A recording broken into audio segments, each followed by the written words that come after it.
Irma Rahma tinggal di sebuah kosan di ruko di Jodoh Maritim Square, Kota Batam, Provinsi Kepulauan Riau. Di usia produktif 20 tahun, Irma tidak produktif. Sekolah tidak, bekerja juga tidak. Malam hari dia sering nongkrong di sebuah hotel di kawasan Jodoh. Seperti juga pada Jumat malam 1 Mei 2015, Irma berjalan kaki menuju hotel itu. Dia berjalan mengelilingi parkiran hotel sambil memantau situasi, melihat mobil keluar masuk, tapi tak satu mobil pun menghampirinya hingga pukul 10 malam. Namun Irma tetap sabar menanti, hingga tidak terasa sudah pukul 1 dini hari memasuki Sabtu 2 Mei. Tiba-tiba saat Irma berjalan di parkiran, sebuah mobil Avanza menghampirinya. Kaca jendela mobil terbuka. Seorang pria menyapa, "Kok jalan sendirian, Dek?" Irma Rahma tersipu. "Iya, mau jalan ke ujung, Om." Si Om merayu, "Berhenti dulu dong." Tapi Irma terus berjalan, sok jual mahal. Itu adalah salah satu strategi Irma untuk memikat om-om, untuk bikin penasaran om-om. Dan benar saja si Om jadi penasaran. Dia segera memarkir mobil dan bergegas menghampiri Irma. "Tunggu, Dek." Irma menghentikan langkah. Si Om langsung menggandeng tangan Irma dan mengajaknya masuk ke mobil. Tentu saja Irma menuruti dengan senang hati. Si Om mengemudikan mobil meninggalkan parkiran hotel. Mereka mampir di sebuah warung membeli 3 kaleng bir. "Kita ke hotel ya," kata si Om. Irma mengangguk dan menyarankan agar mereka check-in di sebuah hotel di daerah Baloi Indah. Irma suka hotel itu sebab parkirannya tertutup. Mobil bisa masuk langsung ke dalam garasi yang memiliki rolling door. Aman, privasi terjamin. Jam sudah menunjukkan pukul 1.15 dini hari ketika Irma dan si Om tiba di hotel. Si Om menghentikan mobil dan bicara dengan seorang petugas hotel untuk check-in. Setelah itu mobil langsung diarahkan menuju kamar 201 dan masuk ke dalam garasi. Petugas hotel yang mengikuti mereka ikut masuk ke dalam kamar dan menyalakan lampu. Saat itu Irma duduk di sofa mengirim SMS lewat HP pada seseorang. Sedangkan si Om melunasi pembayaran kepada petugas yang kemudian keluar kamar dan menutup rolling door. Nah sekarang, di kamar hanya ada Irma dan si Om. Perhatian si Om tertuju sepenuhnya pada Irma. "Mau dibayar berapa, Dek?" Irma balik bertanya. "Om punya uang berapa?" "Om hanya pegang 300.000. Irma diam saja. Si Om langsung menenangkan. "Kalau Adek punya nomor rekening, Om bisa transfer uangnya kok." Wajah Irma berubah cerah. "Kalau gitu 50 juta ya, Om." Si Om langsung melepas seluruh pakaian kecuali celana dalam. Irma tersipu malu. "Matikan lampunya, Om." Si Om menuruti. Ruangan kini temaram, hanya diterangi lampu kecil di dekat ranjang.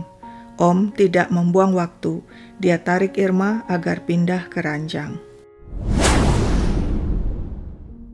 Seorang pemuda bernama Yufri Zaldi alias Rijal menumpang Gojek turun di sebuah hotel di daerah Baloi Indah. Dia langsung menemui petugas hotel dan bilang dirinya ditunggu temannya yang check-in di kamar 201. Si petugas membawanya ke kamar 201, membuka rolling door dan mempersilakan masuk. Sementara itu di dalam kamar, saat mendengar rolling door terbuka dan ada orang masuk, si Om terkejut. Dia bergegas masuk ke kamar mandi, bersembunyi. Sedangkan Irma membukakan pintu untuk Rijal. "Di mana dia?" tanya Rijal pada Irma. "Di kamar mandi," jawab Irma tenang. Rijal segera menuju kamar mandi dan membuka pintu. Si Om yang berada di dalam kaget. "Siapa kau?" Rijal mengancam. "Diam, serahkan seluruh uang dan barangmu." Si Om melawan dan berteriak. Rijal mencengkeram dan membenturkan kepala pria itu ke tembok. Terjadi perkelahian di antara keduanya hingga ke dekat tempat tidur. Rijal menghunus pisau yang dibawanya dan menikam leher si Om. Lantas dia bekap mulut Om hingga akhirnya pria itu terkulai tidak berdaya. Setelah yakin Om tewas, Rijal dan Irma segera membersihkan ceceran darah di lantai dengan handuk. Irma juga mengambil uang dan barang-barang berharga milik si Om, berupa 2 HP, jam tangan, 2 cincin batu akik, dan dompet berisi uang 1 juta. Rijal kemudian mengganti celana panjang miliknya yang ternoda darah dengan celana panjang milik Om yang bersih. Dia masukkan celana panjangnya beserta handuk penuh darah, pisau pembunuh, juga KTP, kartu ATM, kacamata, dan pakaian si Om ke dalam kantong plastik dan menaruhnya di dalam mobil Avanza milik Om. Setelah lantai kamar bersih dan kering, Rijal dan Irma memantau situasi di luar. Saat dirasa aman, mereka menyeret mayat Om yang ditutupi spray hotel ke dalam mobil. Mereka lalu masuk ke dalam mobil, Rijal duduk di belakang kemudi. Dia bunyikan klakson 2 kali. Petugas hotel langsung membuka rolling door dan mobil pun pergi melaju meninggalkan hotel. Awalnya mereka berniat membuang mayat ke kawasan marina, tapi batal karena tidak menemukan tempat yang cocok. Mobil terus meluncur ke arah Barelang. Di dekat tempat pemakaman umum di kawasan Tanjung Kertang, Rempang Cate, Galang, mereka buang mayat yang ditutup spray beserta handuk. Kemudian di kawasan Jembatan 3 Barelang, mereka buang kantong plastik yang berisi barang-barang lainnya. Menjelang pukul 8 pagi, petugas housekeeping hotel membersihkan kamar 201. Kamar gelap, pengap, lantai dalam kondisi kotor. Tapi petugas menganggap hal itu biasa. Namun dia heran melihat spray dan handuk hotel ada yang hilang, sebab biasanya spray dan handuk ada 2, tapi yang tinggal di kamar hanya 1. Usai membersihkan kamar, petugas berlalu tanpa tahu beberapa jam sebelumnya terjadi pembunuhan di kamar 201. Pada Minggu 3 Mei 2015, warga menemukan mayat laki-laki hanya bercelana dalam ditutup spray di kawasan Rempang Cate. Penemuan segera dilaporkan pada polisi yang langsung tiba di TKP. Polisi menemukan di spray tertera nama sebuah hotel di kawasan Baloi Indah. Polisi pun langsung mendatangi hotel itu dan menunjukkan foto mayat kepada petugas hotel. Petugas mengakui mengenali wajah itu yang adalah seorang pria yang pada Sabtu dini hari check-in di kamar 201 atas nama Bogel. Dia check-in selama 2 jam, mengendarai mobil Avanza hitam dan membawa seorang perempuan bersamanya. Petugas hotel juga mengatakan tak lama kemudian ada seorang pemuda lainnya yang datang dan masuk ke kamar 201. Setelah itu mobil keluar dan meninggalkan hotel. Di sebuah rumah di kawasan Baloi Center, Lubuk Baja, Kota Batam, Raja Asmah gelisah. Sejak Jumat pukul 10 malam, Edi Juanda, suaminya, pamit pergi dengan mobil. Katanya mau bertemu teman. Asmah sebenarnya sudah melarang, tapi Edi ngotot pergi. Namun ditunggu-tunggu Edi tidak pulang juga. HP-nya dihubungi tidak bisa. Firasat buruk muncul sampai-sampai Raja Asmah tidak bisa tidur. Seluruh keluarga ikut cemas perihal hilangnya Edi. Pada Minggu 3 Mei, mereka pun melaporkan hal itu kepada polisi. Polisi menyampaikan ada penemuan jasad laki-laki di kawasan Rempang Cate yang telah dievakuasi ke RSBP. Keluarga segera mendatangi kamar jenazah di RSBP Batam dan betapa terguncang mereka menemukan mayat itu adalah Edi Juanda, suami Raja Asmah. Setelah proses otopsi selesai, jenazah Edi diserahkan kepada keluarga. Esoknya Senin 4 Mei 2015, pemakaman Edi Juanda dilakukan secara khusus sebab sang istri Raja Asmah berdarah bangsawan, keturunan Raja Melayu dari Tanjung Pinang, Provinsi Kepulauan Riau. Edi Juanda dimakamkan di pemakaman keluarga Raja Melayu di Pulau Penyengat, Tanjung Pinang. Sementara itu, polisi yang sudah mendapatkan nomor HP Edi dari pihak keluarga segera melacak sinyal HP dan menemukan lokasinya di sebuah kosan di kompleks Ruko Jodoh Maritim Square. Dan demikianlah 4 hari setelah penemuan jasad pada 7 Mei 2015, polisi berhasil meringkus sepasang muda-mudi bernama Rijal dan Irma. Si pemuda mencoba melarikan diri sehingga polisi menembak kakinya. Dari tangan pelaku, polisi berhasil menyita antara lain HP dan cincin milik Edi, juga mobil Avanza hitam yang ternyata mobil dinas Edi. Rijal dan Irma dibawa ke markas dan diinterogasi. Mereka mengaku sebagai pembunuh Edi. Uang hasil kejahatan mereka pakai untuk membeli kebutuhan sehari-hari dan membayar kos. Tampaknya mereka cukup menikmati hasil rampasan. Selama beberapa hari, mereka berkeliling naik mobil Avanza, berlagak seperti orang berduit. Siapakah sebenarnya Rijal dan Irma? Begini ceritanya. Yufri Zaldi alias Rijal asal Dumai, Riau, lahir Desember 92, sedangkan Irma Rahma asal Sukabumi, lahir Desember 95. Orang tua mereka sudah meninggal. Karena masing-masing punya saudara di Batam, mereka pun merantau ke Batam untuk mencari penghidupan yang lebih baik. Perkenalan mereka berawal di rubrik layanan SMS pertemanan di sebuah surat kabar lokal Batam. Irma majang nomor HP-nya, terus saya ajak ketemuan.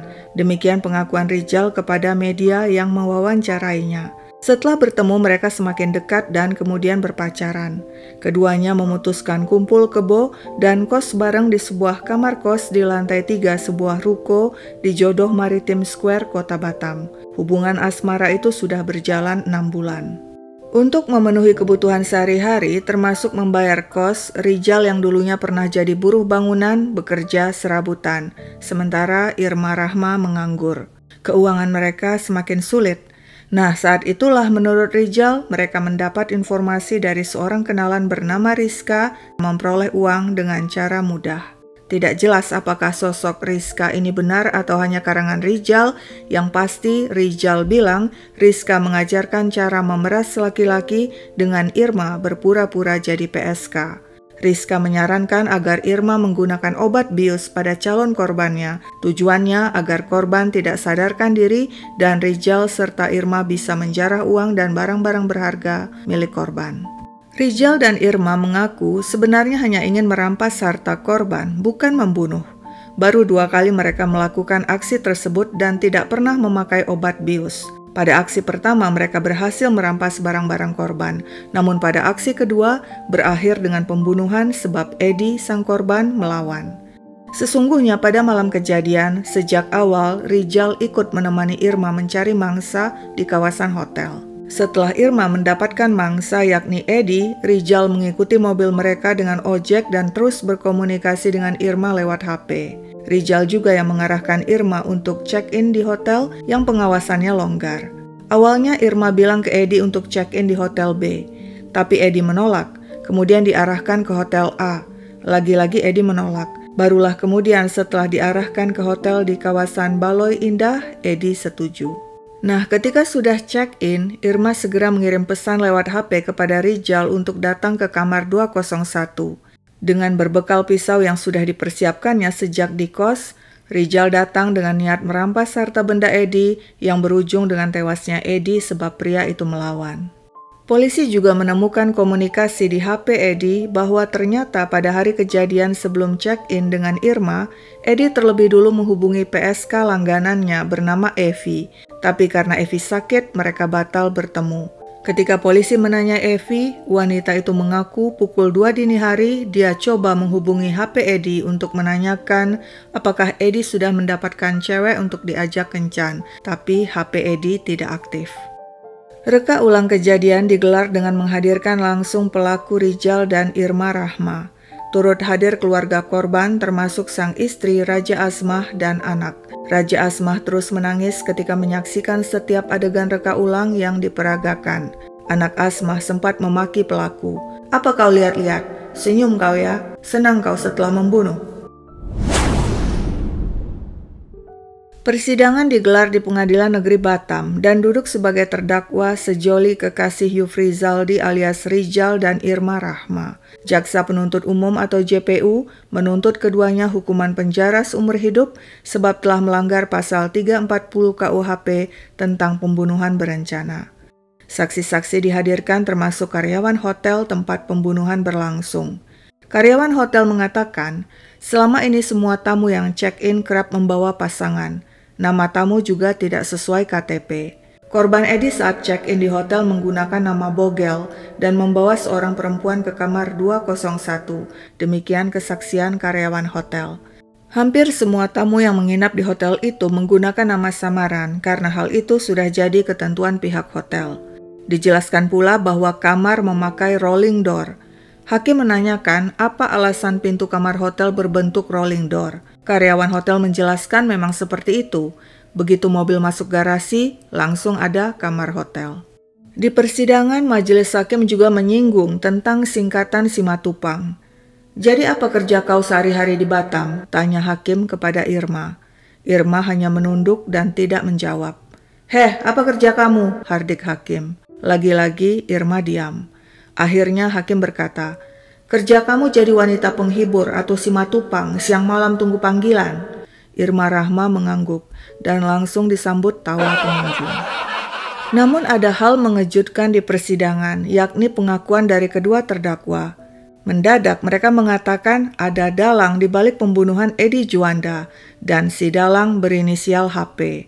Menurut Rijal dan Irma, rencana pembunuhan diatur oleh HP. Malam itu HP mendatangi Rijal dan Irma yang sedang nongkrong di luar hotel. HP mengiming-imingi upah 100 juta untuk Rijal dan Irma. HP yang membunuh korban di hotel. "Saya hanya disuruh mengepel darah. Saya terpaksa berbohong karena diancam tidak boleh bicara. Kalau tidak, saya dan keluarga saya akan dibunuh. Saya mohon majelis hakim mempertimbangkan kesalahan yang tidak saya lakukan." Demikian kata Rijal. Irma pun menyampaikan pengakuan senada. "Nama orang itu HP. Saya tahu saat membantu membuang jasad korban. Kartu identitas HP terjatuh, lalu saya ambil. Kartu identitas itu lalu saya bawa pulang. Setelah itu saya keluar kos, tapi saat pulang saya lihat gembok kos sudah dirusak dan kartu identitas hilang." Pengakuan yang lebih gila lagi dibeberkan Rijal dan Irma bak di film-film action Hollywood. "HP otak semuanya. Pikiran kami jadi linglung karena kami disuntik waktu itu, sehingga apa yang dikatakan HP kami ikuti saja." Kuasa hukum Rijal dan Irma mohon majelis hakim memberikan keringanan hukuman. Alasannya karena kedua terdakwa mengakui perbuatannya, menyesal dan berjanji tidak akan mengulangi. Kedua terdakwa juga masih muda dan belum pernah dihukum. Pada akhirnya, majelis hakim menyatakan Rijal dan Irma Rahma terbukti bersalah melakukan pembunuhan berencana. Majelis hakim menegaskan tidak ditemukan fakta lain yang dapat meringankan hukuman kedua terdakwa. Edi Juanda merupakan pegawai Pertamina. Dirinya pernah bertugas di Depo Pertamina Kijang, Bintan, dan Depo Pertamina Batu Ampar, Batam. Terakhir dirinya menjabat supervisor penyedia, penerima, penimbun, dan penyaluran BBM PT Pertamina Transkontinental Kabil Batam, dan kabarnya 3 tahun lagi akan pensiun. Sehubungan dengan sosok misterius HP yang dikatakan Rijal dan Irma merupakan dalang pembunuhan, media memuat berita perihal kemungkinan itu.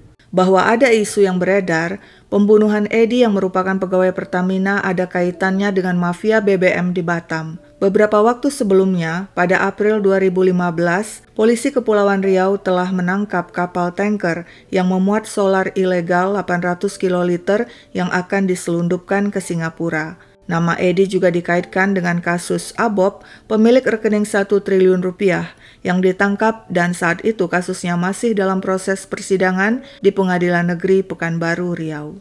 Menanggapi kemungkinan itu, Raja Asmah, istri Edi mengatakan dirinya tidak percaya pelaku pembunuh suaminya, Rijal dan Irma. "Hati kecil saya mengatakan ada otak pelaku utama di belakang kasus ini. Jadi saya berharap kepada pihak kepolisian agar mengungkap aktor pelaku pembunuhan." Anak Asmah dan Edi juga mengatakan selain Rijal dan Irma masih ada 2 pelaku lainnya. Namun berita itu tidak berlanjut dan vonis pun sudah dijatuhkan pada Rijal dan Irma, yakni penjara seumur hidup. Mereka mengajukan banding tapi ditolak. Sekian dulu ceritaku, sampai jumpa kapan-kapan.